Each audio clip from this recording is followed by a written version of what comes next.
All right, so these are my notes for the vocabulary terms. The first one that I did was subject matter. For subject matter, I didn't really do a doodle with it because I'm not super into doodling. That's not really like what I do. But I kind of like use like different colors, and I put the definition here, and then like something that I thought was the most important, which is basically like what the artist conveys is the subject matter. So I just highlighted that in bold, and then I just did this and added some color to it.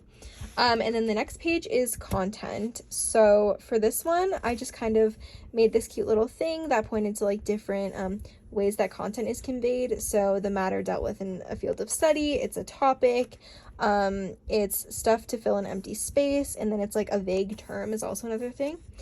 And then I wrote the word itself is a vessel for more content, which I saw online and I thought was a really interesting way of putting it. So I thought that was kind of interesting. And then I put like a little like page, because honestly to me content is like a page or like a book, and it's basically what's within the page or within the book. So that's why I kind of just doodled a little page here with like some words on it. It wasn't that deep. And then for the principles of art, I actually did some doodles on here. So I wrote down all the principles of art and did a little like doodle next to it. So for balance, I did a little scale. For emphasis, I just wrote be bold and emphasized the bold part of it. For movement, I drew some waves, or what I thought might look like waves. For proportion, I did a little house and a little person, and I kind of like made it proportionate to the house, I think. So that's kind of what I was going with for that. For rhythm, I just did some music notes right here. Unity, I did two people holding hands. And variety, I did different fruits. So this is supposed to be a banana, a pineapple, and an apple. So that's what I came up with for principles of art.